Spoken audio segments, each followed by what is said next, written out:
Hi guys, and welcome to The Big Shift with me, Stephen Gillen. We're going to deep dive and give you the most raw entertainment and content, the latest current issues and transformational stories in business, entrepreneurship, crime and entertainment. The Big Shift, where everything is possible.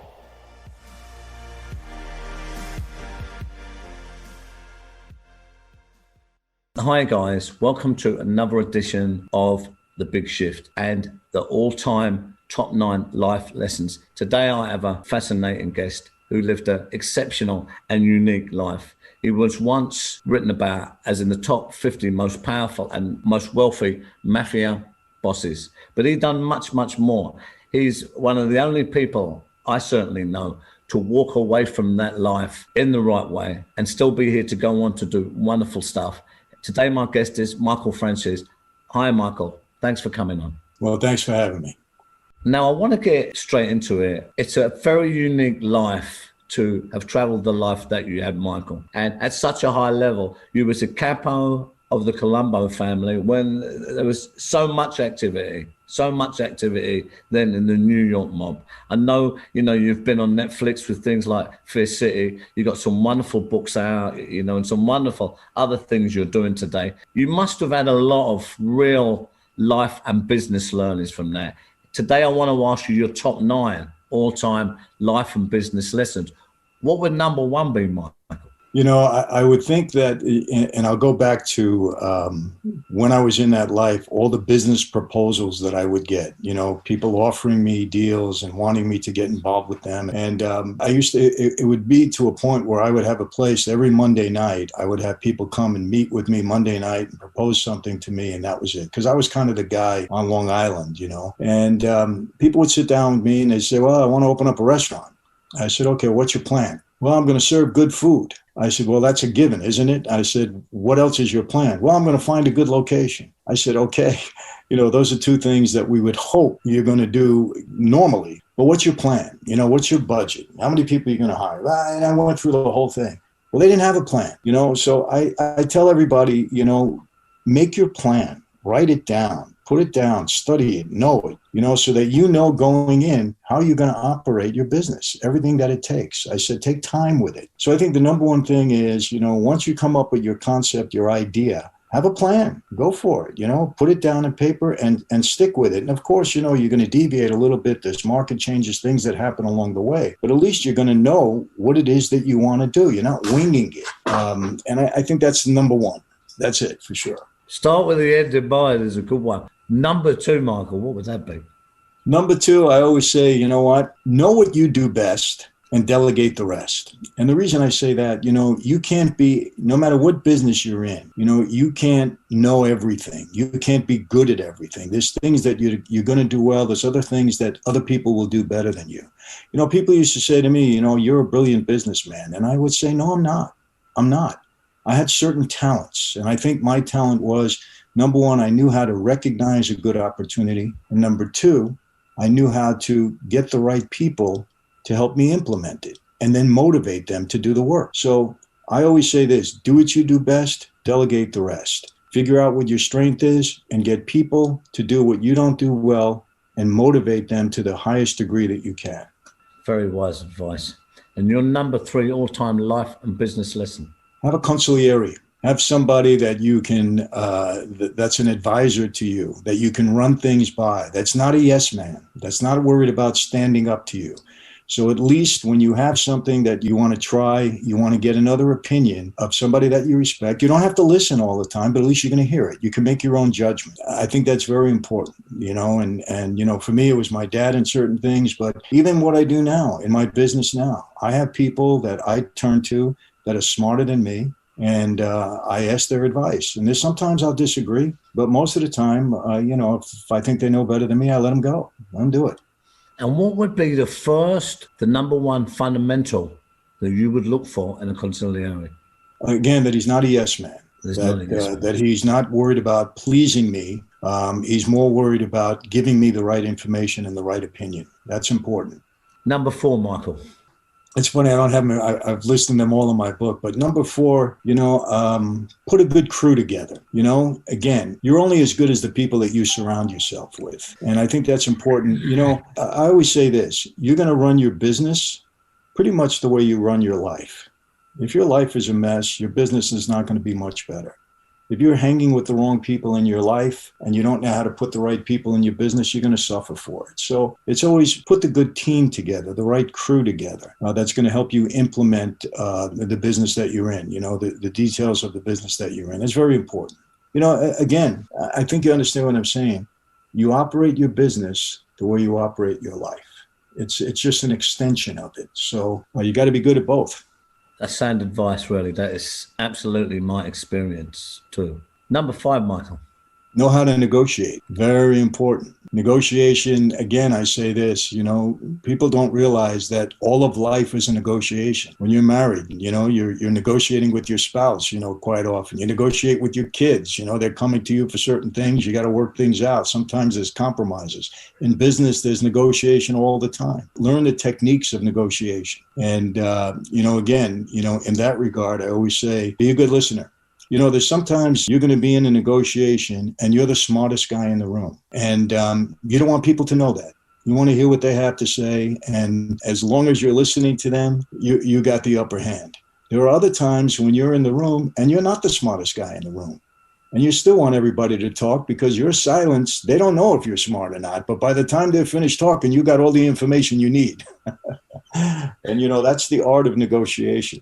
Very good, really. Number 6, Michael.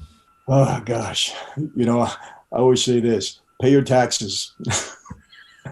I have to make it important for me because, that was one of my problems. I mean, I was defrauding the government out of taxes, and I never liked to pay taxes because my theory was I can do better with the money than the government will. They're going to waste it anyway. So, I may as well work with it, but pay your taxes, do it the right way.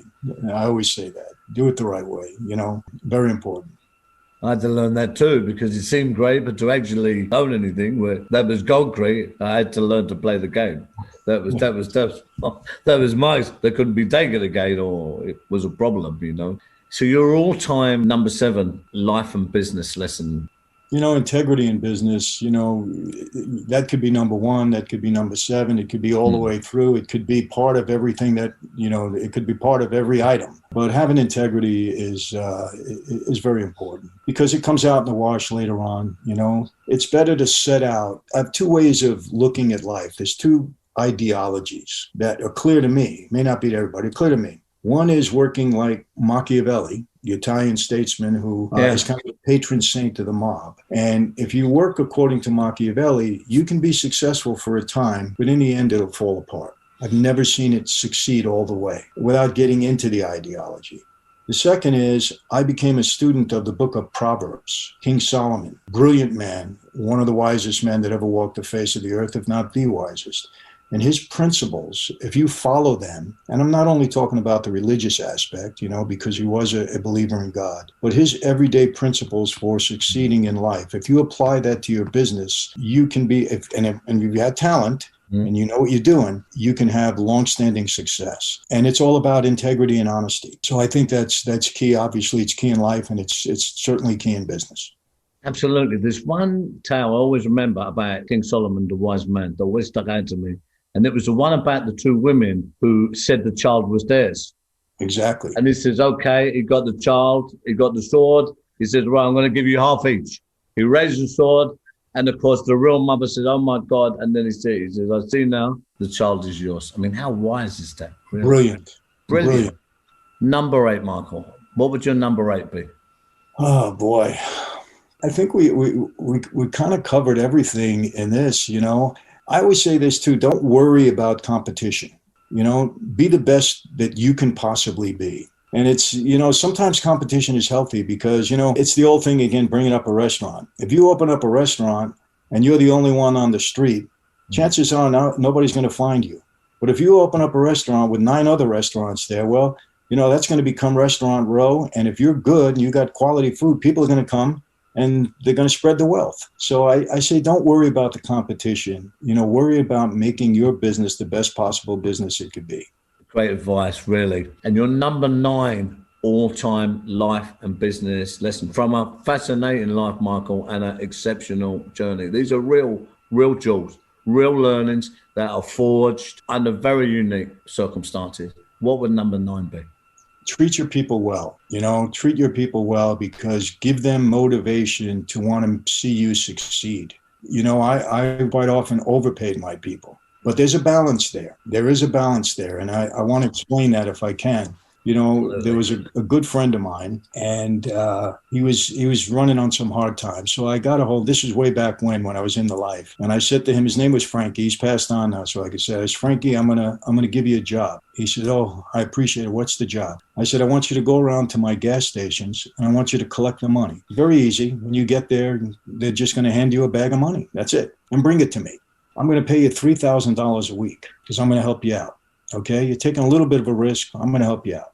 And he was happy. Well, after about 6 months, he came back to me and he says, I want a raise. I said, what? Do you think you're worth $3,000 a week? I said, I did you a favor. I said, but what's the problem now? You're counting my money. You're looking in the bag. I said, your head's getting swelled up, my friend. I said, what you're doing now is worth about $500 a week. So long story short, there is a balance. You got to know how to balance your employees so that they're not looking at you like, hey, I'm entitled to more, or this is what I should do. So there is a balance. And I think it's taking care of them the right way and treating them respectfully. And, that's very important too. I've had people, I have a pizza franchise now. I don't know if you're aware of that, but, my son is operating one of our stores. And he said, Dad, there's family members that want to work for me. And I said, you know what, that's okay. Well, you tell them straight out. We are family and I love you, but I have a business to run. And if you're not doing A, B, and C, I'm going to have to let you go. And you need to know that. I said, it's almost wise for them to sign a contract with you. Yeah. So they understand. Yeah, they understand if they violate this contract, that they agreed to be let go, so that it's in their head and they know it. So they can complain afterwards, but you have a piece of paper showing them that this is what your agreement was and this is what you did. So, I guess I'm rambling on this, but the point is, treat your people well, treat them honestly, but make sure that, you keep their heads right. That is spot on. So spot on. I mean, I've always found, Michael, we learn this stuff because we have to mostly, but I've always that I like to put incentives in there. The boundaries need to be clear. They need to be healthy in a way that is progressive. But it depends where you are.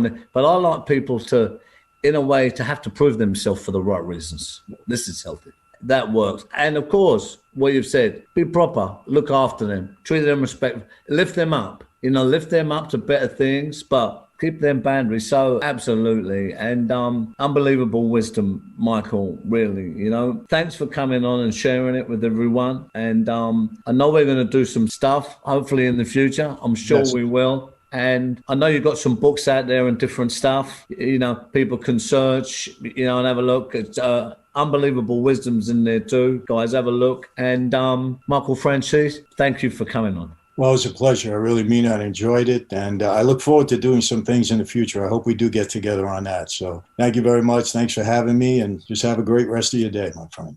Thanks, guys, for listening in on another gripping edition of The Big Shift with me, Stephen Gillen. We really look to inspire and really help and support our audiences in business and entrepreneurship out there. Stay tuned for much more great content and many other benefits. Have a look in the bio below. Follow me there, guys, for a lot more other great things that will be coming to support you on your wonderful journey.